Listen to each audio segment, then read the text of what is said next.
할렐루야.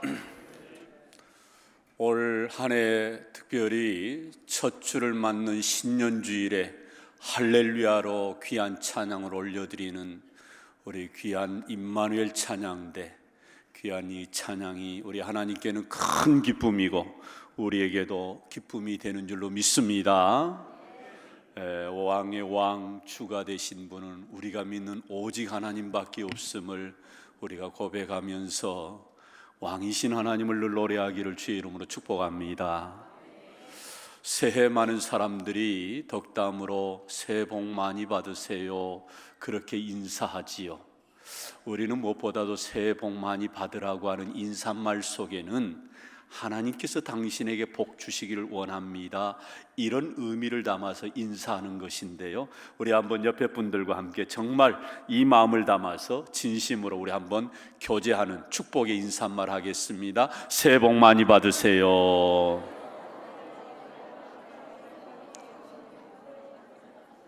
2020년도를 시작하는 이 벽두에 우리 모든 성도들이 하나님께서 주시는 복을 많이 누리고 살아가기를 주의 이름으로 축원합니다. 실제적으로 많은 사람들이 새해가 되면 새로운 마음, 새로운 기분, 이 마음으로 우리가 살지만 채 그날이 몇 날 못 간다는 데에 우리의 현실이 있습니다. 또 우리가 새해 복 많이 받으세요 하고 덕담으로 인사말을 건네지만 실제적으로 우리의 삶에 그 복이 좀 오면 좋겠는데 저절로 굴러오는 복은 단 하나도 없어요. 로또도 당첨 확률을 찾아보니까 800만 분의 1이래요. 그러니까 800만 명 중에 한 사람이 당첨된다고 하는 이 희박한 신락 같은 희망 하나 기대하면서 사람들이 로또를 사는 것을 보면 사실 로또를 대박이라고 하는 말이 의미가 있는 것 같아요. 우리가 바라는 그 복이, 우리가 바라는 어떤 그런 축복이 그냥 좀 와줬으면 좋겠는데 저절로 오는 그런 복이 없더라 이 말이에요. 그래서 사실 우리가 많이 새해에 기대하는 바도 있지만 얼마 못 되어서 이러한 기대들이 시들어버리고 맙니다. 왜냐하면 오늘과 어제의 그 환경이 크게 달라지지 않는 그런 상황 속에서, 다시 말씀드리면 지난번에 그 어떤 어려움으로 인해서 지금까지 고민하고 고통스럽고 괴로워하는데 그 문제가 해결되지 않아서 여전히 그 문제 앞에 씨름하는 우리 성도들의 현실을 보면 새해가 되었지만 새로운 기분으로 새로운 사람으로 살기를 원하지만 그 마음은 그리 오래가지 못한다라는 거예요. 또한 우리 한국교회의 현실을 보면 너무나도 한국교회는 현재 큰 위기를 맞이했습니다. 암담한 현실에 마주하고 있는 이 한국교회, 어찌 보면 우려하지 않을 수가 없는 이런 상황에 한국교회가 있어요. 크게 외형적으로 보면 한국교회는 크게 세 가지의 큰 위기가 있습니다. 첫 번째로는 탈종교화의 시대를 우리는 맞이했어요. 다시 말씀드리면 수많은 사람들이 종교에 대해서 관심이 없다 그 말이에요. 소득 3만 불의 시대가 이제 도래했습니다. 이제 많은 사람들이 먹을 만큼 또 어떤 누릴 만큼 그런 삶을 살면서 사실상 양극화는 더 심해지고 있어요. 가진 자는 부자로서 더 누리고 살지만 없는 자들의 삶은 더 쪼그라드는 삶, 더 가난한 삶을 사는, 그래서 힘들어하는 사람들이 더 많이 늘어나고 있어요. 사실 종교에 대한 관심이 있어야 되는데 이것은 비단 기독교, 불교, 다른 여러 종교와 마찬가지예요. 그래서 실제적으로 설문조사를 했는데 최근에 과연 당신은 종교에 대하여 관심이 있습니까? 라는 질문에 관심이 없습니다 라고 대답하는 사람의 퍼센테이지가 56%. 과거 10년 전에 이 질문에 비하면 굉장히 많은 사람들이 그전에는 힘드니까 어려우니까 예 종교가 필요하지요 이렇게 대답한 사람들이 많이 있었는데 지금은 그 전세가 뒤집어졌어요. 종교 별로 우리의 삶에 필요하지 않습니다 라고 대답한 거예요. 이 이야기가 무엇을 의미합니까? 복음을 전하여도, 우리가 전도를 하고 선교를 하여도 그 복음에 대한 갈망과 그 절실함이 없어졌다, 그 말이에요. 탈종교화, 이게 갈수록 심화되고 있다라는 이야기입니다. 또 한국교회에 불어닥치는 또 하나의 외형적인 위기는 인구 절벽의 시대를 맞이한 거예요. 여러분, 최근에 모든 우리 한국교회의 큰 이슈가 뭐냐면 다음 세대에 대한 걱정입니다. 이것은 한국교회만의 이야기가 아니에요. 우리 한국 전반 사회에 있어서 다음 세대가 없어져 가고 있는 이 현실 앞에 우리는 마주하고 있는 거예요. 여러분, 최근에 리서치를 조사해 보니까 세상에 우리나라 결혼한 사람들의 가정의 신생아 수가 1년에 37만 6천 명, 과거 80만 명, 100만 명 이렇게 신생아 수가 있었는가 하면 그 숫자는 급격하게 줄어들어서 40만 대가 무너졌다, 이 얘기예요. 2017년에 비해서 2018년도 그 신생아 수는 마이너스 8.6% 감소한 거예요. 엄청나게 줄어들고 있는 거예요. 이것을 결혼한 가정으로 비교해 보면은 결혼한 가정이 한 여성이 한 명을 못 낳는 겁니다. 0.98명. 그러면 다른 나라는 어떨까요? OECD 경제협력개발기구, 이 OECD 국가들, 잘 사는 나라들을 보니까 그러한 나라들은 비교적 우리보다는 성적이 좋아요. 1.68%. 그러니까 2명까지는 아니어도 1.5명은 넘어요. 그런데 우리나라는 결혼하였지만 아이를 낳는 그 숫자가 1명이 못 된다. 이 얘기가 무엇을 얘기할까요? 2060년도에 가면, 지금으로부터 한 30년에서 40년 정도 이 추세로 가면 OECD 국가는 전체 인구의 14세 이하의 어린 아이들이, 중등부 학생들 이하의 아이들이 20%에 해당되는 거예요. 그러니까 10명에 2명은 14세 미만의 초등학생, 중학생이라고 한다면 우리나라는 어떨까요? 10.2%. 그러니까 10명에 1명이 중학생 이하의 아이들이라는 거예요. 이건 현실적으로 부인할 수 없는 흐름의 추세입니다. 노령 인구는 그때 되면 어떻게 될까요? 우리나라는 40.6%. 그러니까 바꿔 말하면 10명의 인구를 놓고 보면 65세 고령에서 70세 이상의 초고령 사회로 진입하면서 노인들은 10명에 4명이 되고, 그리고 거기에 비해서 중등부 이하의 아이들이 1명이 된다는 거예요. 10.1%. 엄청난 다음 세대에 급격하게 줄어드는 현상. 이것이 한국 사회의 큰 문제가 될 것이고, 이것은 또한 한국 교회에 엄청난 위기가 온다는 거예요. 과거 20년 전, 30년 전 우리 한국 교회의 다음 세대들은 어땠어요? 어른들이 1000명 모인다 그러면 아이들은 1000명 또는 그 이상으로 모였어요. 그런데 30년이 채 안 됐는데 지금은 1000명의 성도들이 모인다 그러면 그 다음 세대 많이 모이면 30%, 평균적으로 15%에서 20%가 안 되는 거예요.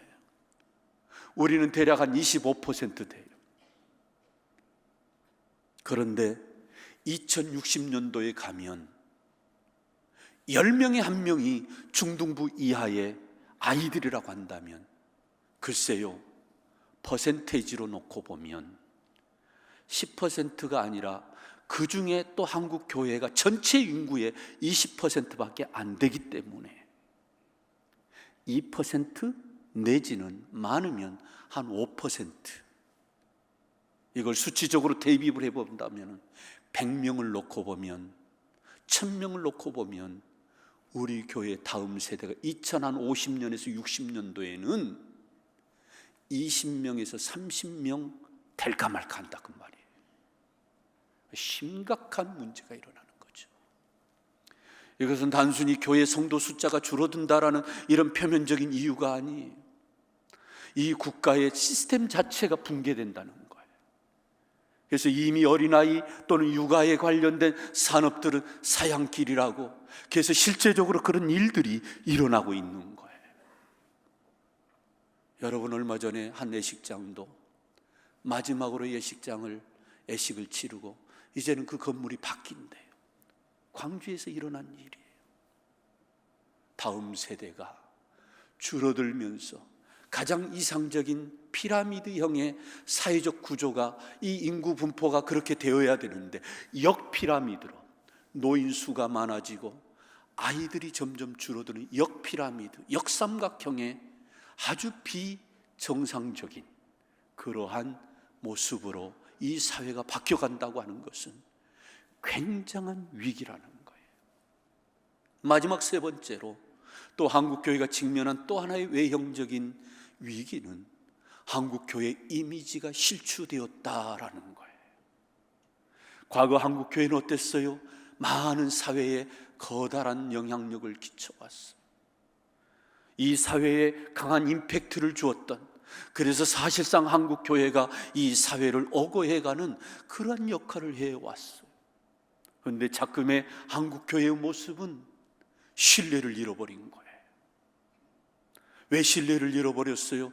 교회 안에서 일어나는 수많은 사건과 사고와 수많은 다툼과 분열과, 여기는 성직자들의, 교회 지도자들의 부패와 타락, 자기 아들에게 목사직을 세습하는 그러한 세습부터 시작을 해서 수많은 그러한 교회에 부패되어지는 이러한 모습들이 한국교회 안에 일어나면서 수많은 사람들이 한국교회에 대해서 오히려 우려하고, 그래서 실제적으로 한국교회에 대한 호감도는, 그 신뢰도는 점차 낮아지고 있는 거예요.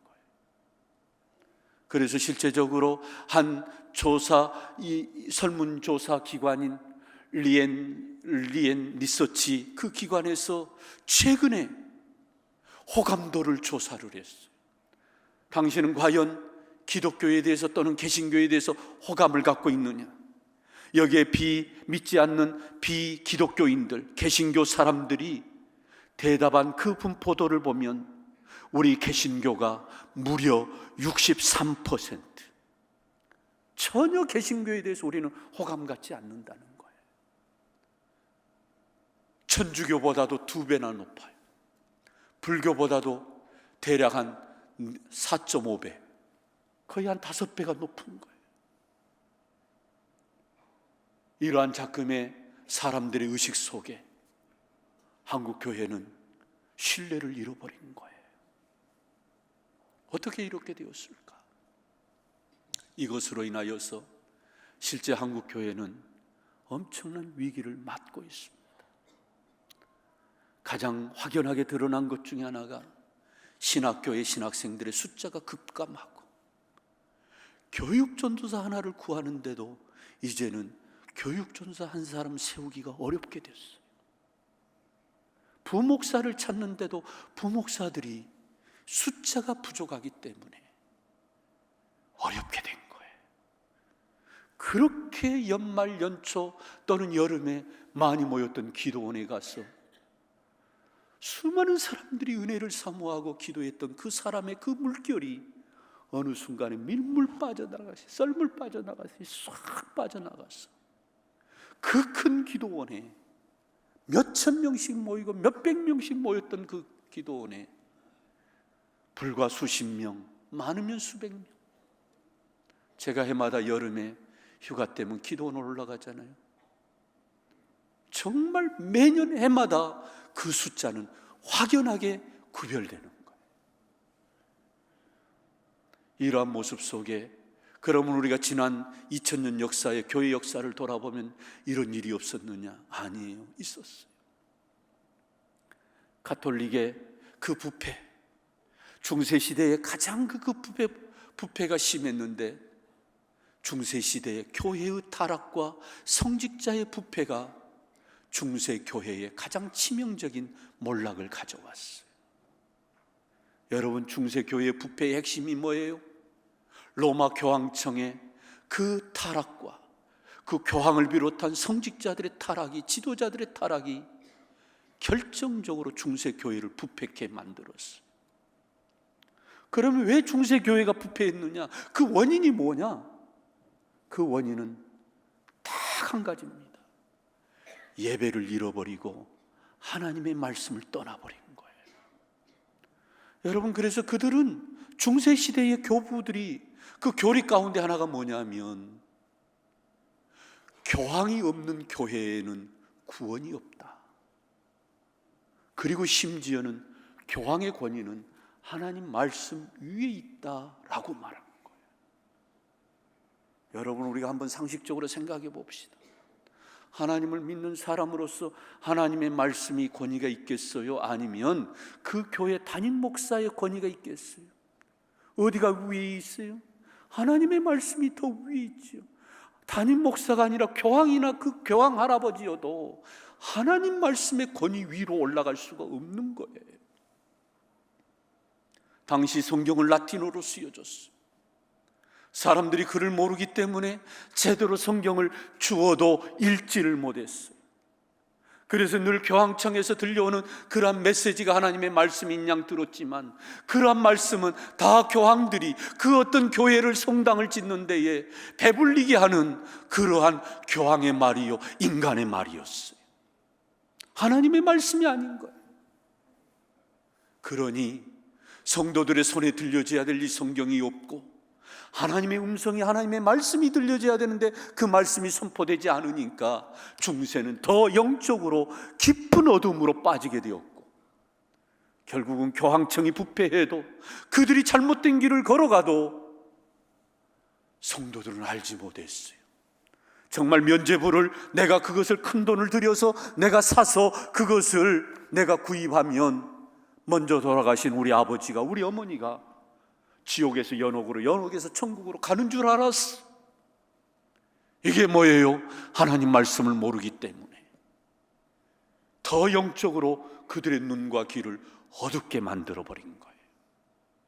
그래서 종교개혁이 일어났지요.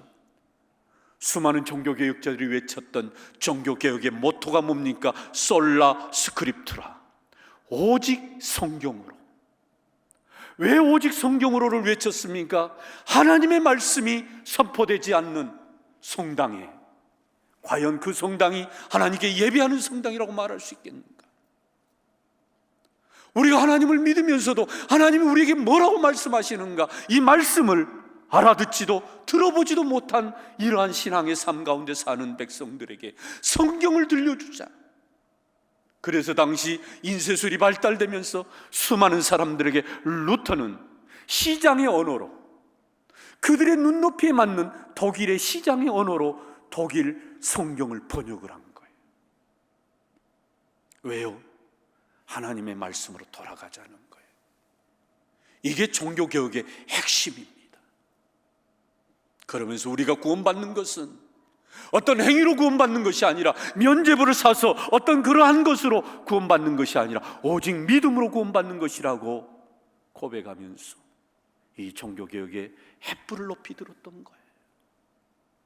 여러분, 이러한 교회의 부패의 모습이 중세시대만 있었느냐? 더 역사를 거슬러 올라가면 이스라엘의 역사 가운데 있었어요. 이스라엘 백성들은 특별히 수많은 열방의 나라들에 비해서 특권을 입었지요. 하나님의 선택받은 민족. 그래서 그들은 영적인 프라이드가 있었어요. 자부심이 있었어요. 하나님이 우리 민족을 선택했다. 그런데 그들은 자부심은 있었지만 하나님의 말씀 앞에서 그들이 반응하고 그 하나님의 말씀 앞에서 씨름하는 그런 신앙의 액션이 없었던 거예요. 하나님의 말씀 앞에 반응하는 그런 신앙이 없었어. 하나님의 말씀을 떠나고 결국은 그들은 세상의 문화와 혼합주의에 섞여져서 살아갔던 거예요. 그들의 말로는 어떻게 되었습니까? 비참했어요.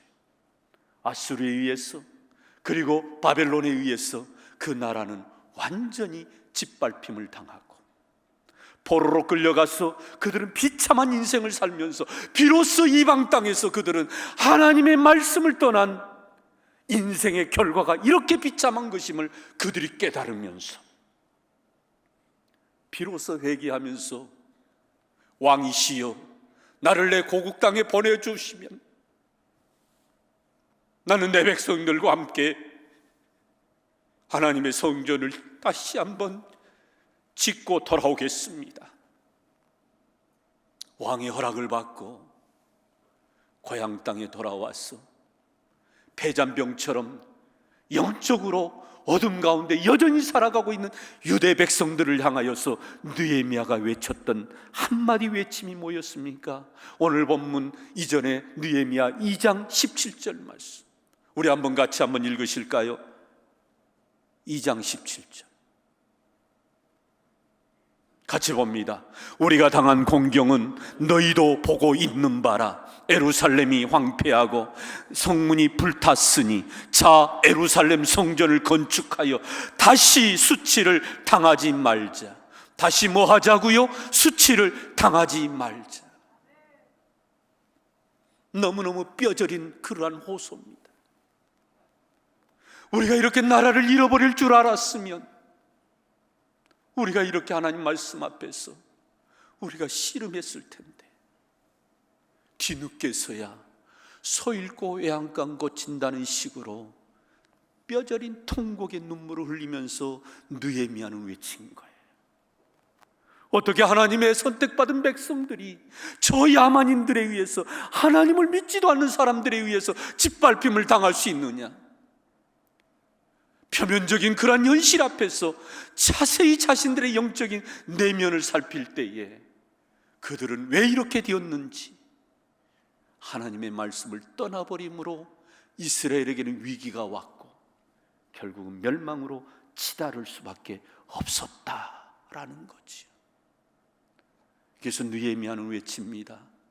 다시는 우리가 이 수치를 당하지 않도록 예루살렘 성전을 우리가 다시 한번 성전을 재건하고 예배 중심, 말씀 중심으로 돌아가자라고 느헤미야는 그렇게 외쳤던 거예요. 사랑하는 성도 여러분, 우리 한국교회 초기 역사를 보면 우리 한국교회는 대단했어요.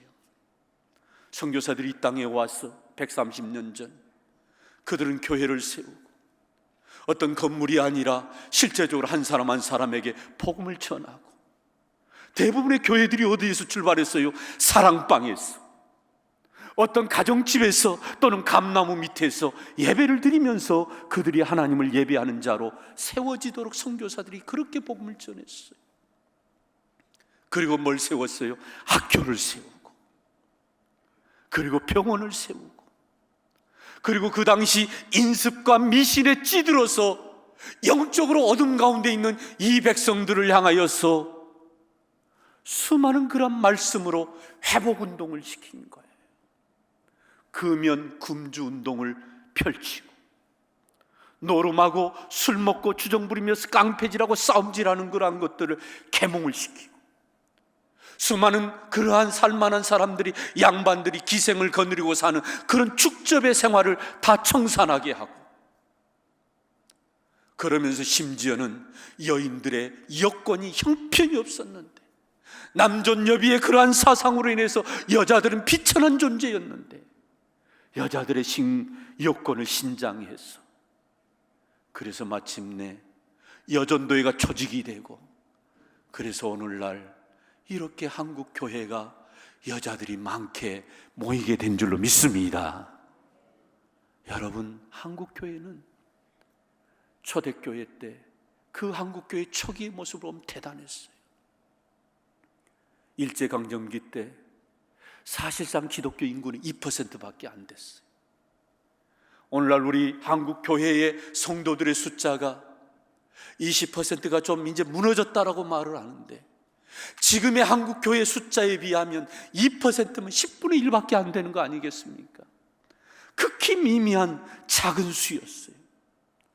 그러나 일당 100, 일당 1000을 감당할 만한 그런 영향력이 있었어요. 성도들의 수준이 있었어요. 3.1운동에 주도적인 역할을 했던 사람이 누구예요? 교회 지도자들이었어요. 독립운동 33인 가운데에 절반이 넘는 사람들이 다 기독교인들이었어요. 민족의 선각자들이 다 교회에서 나왔어요.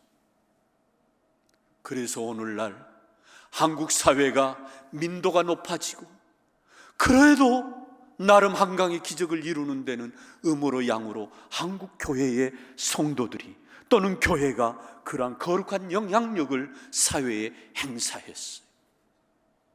그런데 세월이 지나서, 선교 130년의 세월이 지난 지금은 사회가 교회를 염려하고 있어요.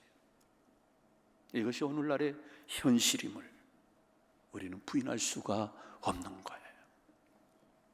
그렇다면 대안은 없는 것일까? 아니요. 진정한 대안은 바로 하나님의 말씀을 회복하고 예배를 회복하는 데에 우리 한국교회가 살아날 수 있는 유일한 길이요, 우리 자신이 개인적으로 새해를 맞이해서 새로운 사람으로, 복 있는 사람으로 살아갈 수 있는 유일한 길은 바로 우리가 하나님 앞에 예배가 회복되어지고 하나님의 말씀이 회복되어지는 이 하나님의 은혜가 우리에게 있을 줄 믿습니다. 그런 의미에서 오늘 본문의 말씀은 복 있는 사람을 우리에게 말씀해요. 오늘 본문 1절에서 시작하기를 복 있는 사람은 그래요. 주어 자체가 복 있는 사람이에요. 그러면 성경에서 말하는 이 복 있는 사람은 어떤 사람을 말할까요? 여러분, 세상에 흔히 말하는 사람들이 갖고 있는 복에 대한 개념은 주로 소유를 가지고 말하려고 해요. 그 사람이 가지고 있는 소유가, 그 사람이 가지고 있는 어떤 재산이, 그 사람이 가지고 있는 어떤 좋은 그러한 물건이 많은 사람이 복 있는 사람이라고 세상 사람들은 말을 해요. 그러나 하나님이 말씀하시는 복 있는 사람은 개념 자체가 달라요. 하나님이 말씀하시는 복 있는 사람은 소유를 가지고 말하는 것이 아니라 존재로 말하신다는 거예요.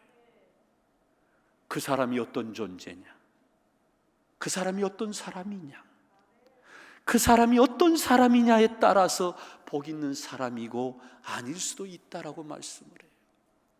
그런 의미에서 오늘 본문에 2절의 말씀에 복 있는 사람 어떤 사람입니까? 우리 한번 함께 공독합니다. 오직 여호와의 율법을 즐거워하여 그의 율법을 주야로 묵상하는도다. 아멘.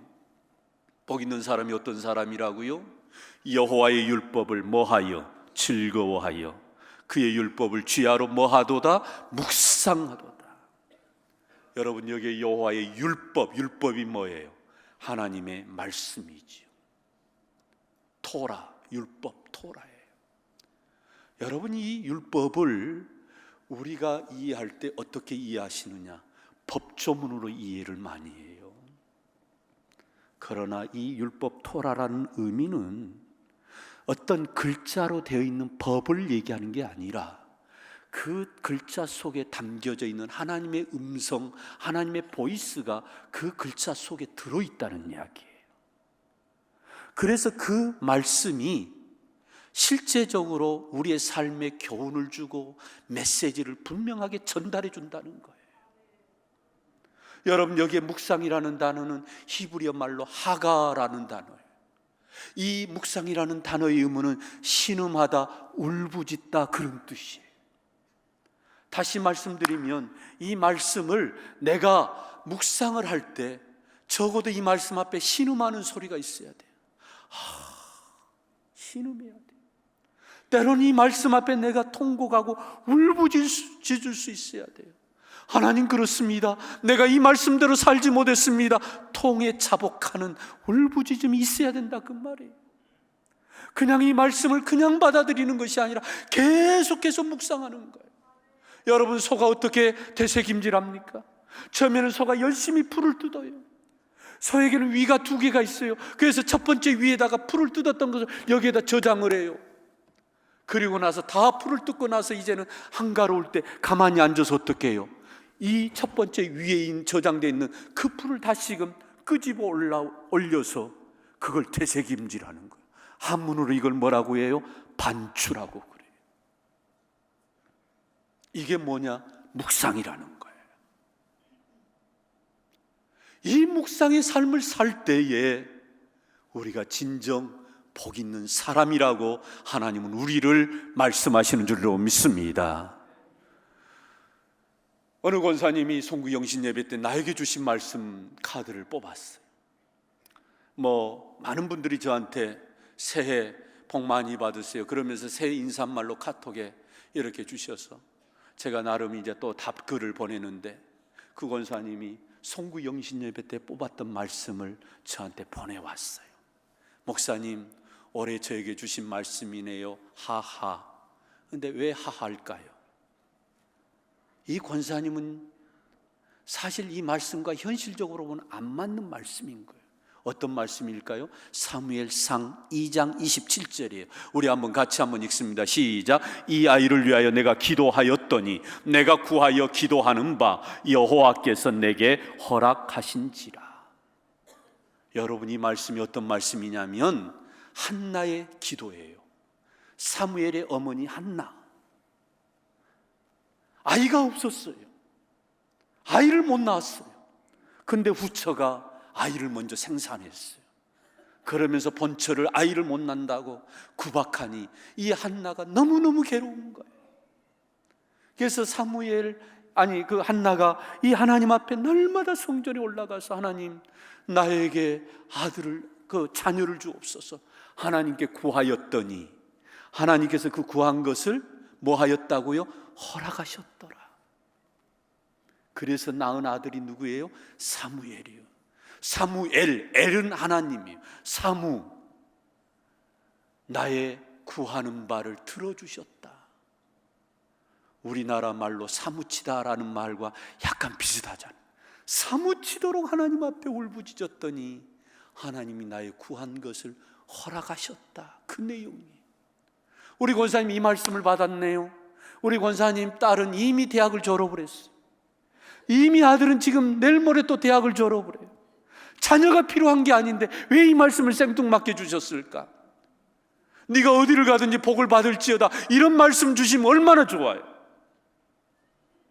그런데 우리 권사님이 이 말씀을 곰곰이 묵상한 거예요. 그리고 그대로 저한테 글을 보내온 내용을 제가 그대로 타이핑해서 알려드리면, 목사님, 중등부와 다음 세대를 영적인 자녀로 가슴에 품고 잉태할 때까지 기도하라는 주님의 마음이 담긴 듯 하네요. 아멘. 너무나도 놀라운 거예요. 권사님, 올해는 중등부 가셔서 좀 봉사 좀 해주세요. 목사님, 저 안 돼요. 제 계획하는 바가 있어요.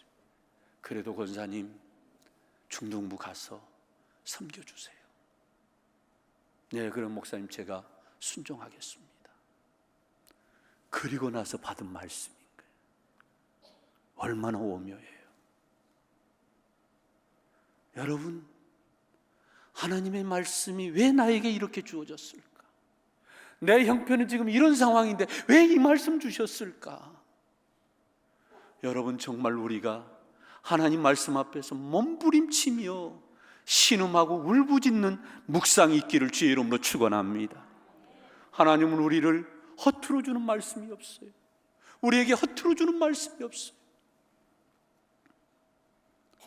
그러므로 우리가 이 하나님 말씀대로 우리가 살면 어떠한 삶을 살게 되느냐? 오늘 본문의 1절에 보니까 우리가 이런 삶을 산다고 말씀을 해요. 같이 읽습니다. 복 있는 사람은 악인들의 꾀를 따르지 아니하며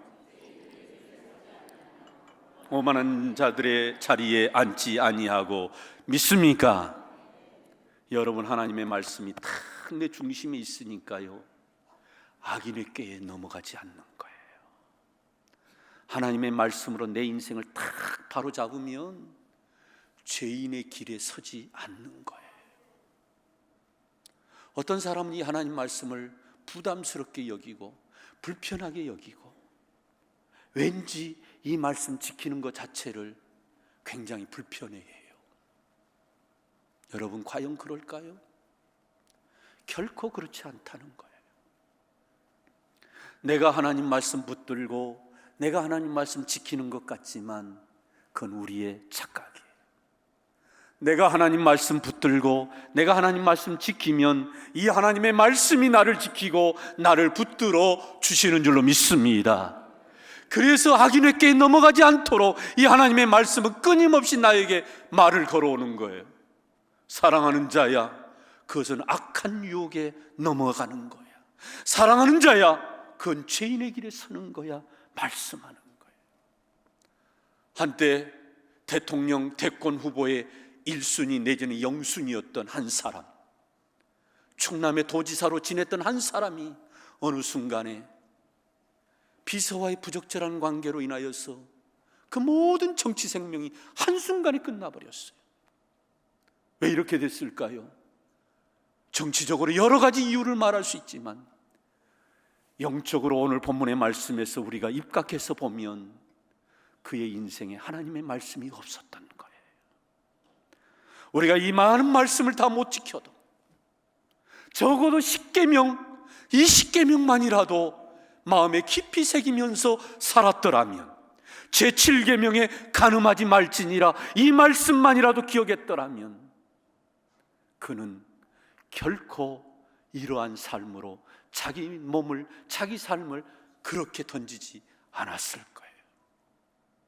그러므로 사랑하는 성도 여러분, 내가 하나님 말씀 지키는 것이 아니라 하나님의 말씀이 나를 지켜주는 것임을 고백하고 살기를 주의 이름으로 축원합니다. 쉽게 말하면 내가 하나님 말씀대로 살면 내 품격이 높아지고 내가 존귀한 자가 된다는 말씀이에요. 저는 그런 수준이 있는 성도들이 되기를 주의 이름으로 축원합니다. 우리가 이 하나님 말씀으로 살면 우리의 인생의 결과가 어떻게 되느냐? 3절입니다. 그는, 우리 함께 봉독합니다. 그는 시냇가에 심은 나무가 철을 따라 열매를 맺으며 그 잎사귀가 마르지 아니함 같으니 그가 하는 모든 일이 다 뭐하리로다? 형통하리로다. 아멘. 할렐루야. 여러분, 이 말씀을 한마디로 축약한다면 무슨 뜻이에요?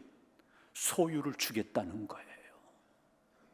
흔히 세상 사람들이 말하는 복, 소유를 가지고 말하지만 하나님은 개념 자체가 달라요. 너희들이 먼저 복 있는 사람으로 어떠한 사람, 어떤 존재로 사느냐가 1번이라는 거예요. 그래서 하나님을 경외하고 하나님의 말씀을 즐거워하며 그 말씀을 묵상하고 살면 내가 더불어 너의 하는 모든 일을 뭐하게 하리라? 형통하게 하리라. 소유를 주시겠다는 거예요. 할렐루야.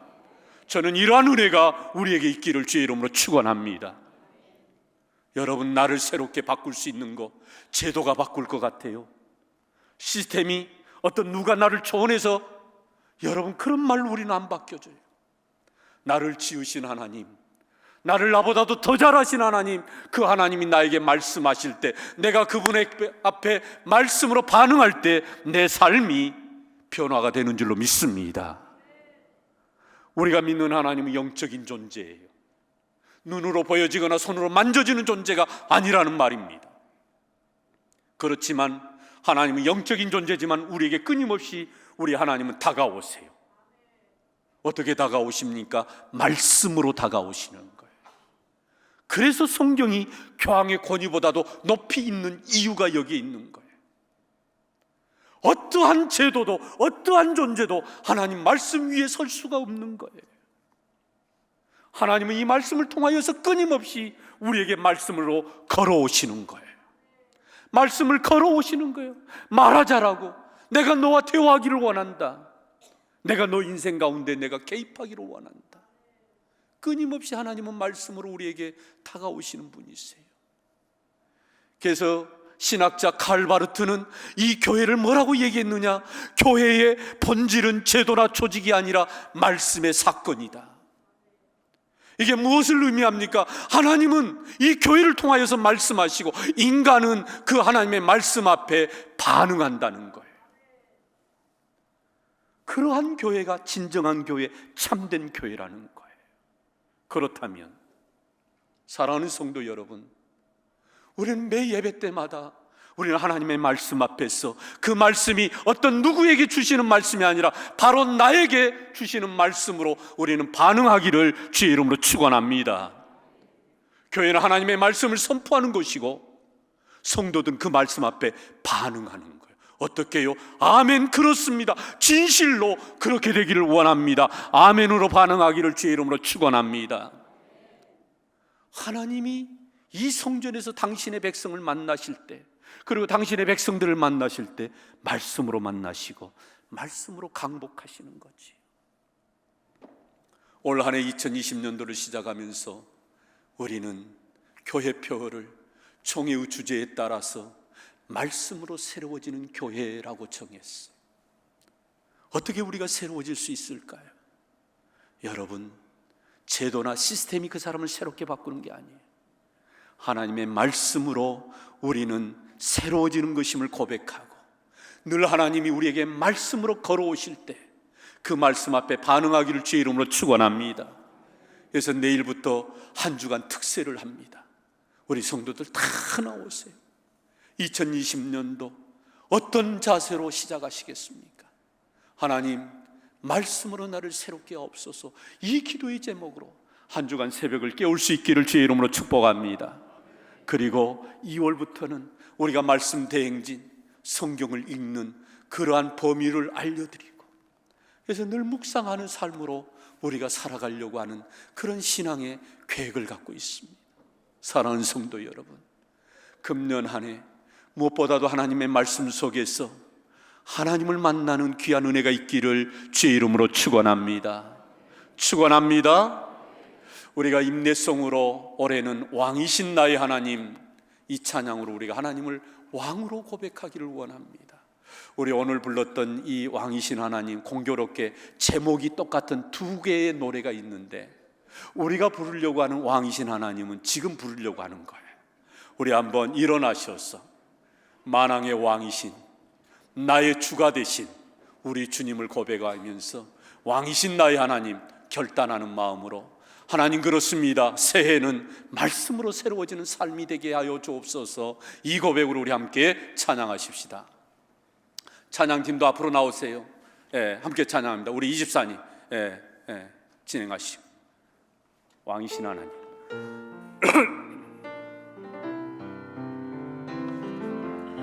왕이신 나의 하나님 고백합니다. 왕이신 나의 하나님, 내가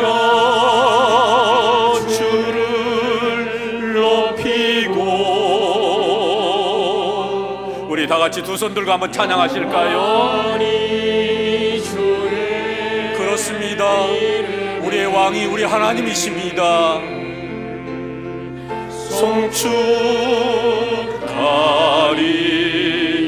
송축하리이다. 다시 한번 왕이신 나의 하나님,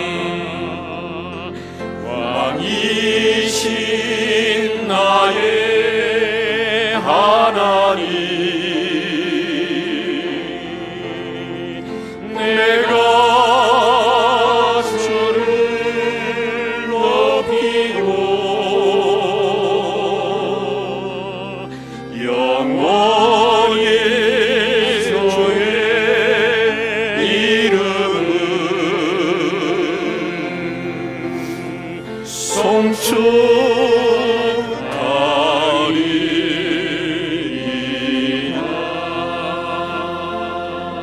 왕이신 나의 하나님, 2020년도를 우리에게 허락하여 주시고 말씀으로 새로워지는 교회, 말씀으로 새로워지는 성도의 삶으로 이 한 해를 출발하게 하시니 감사를 드립니다.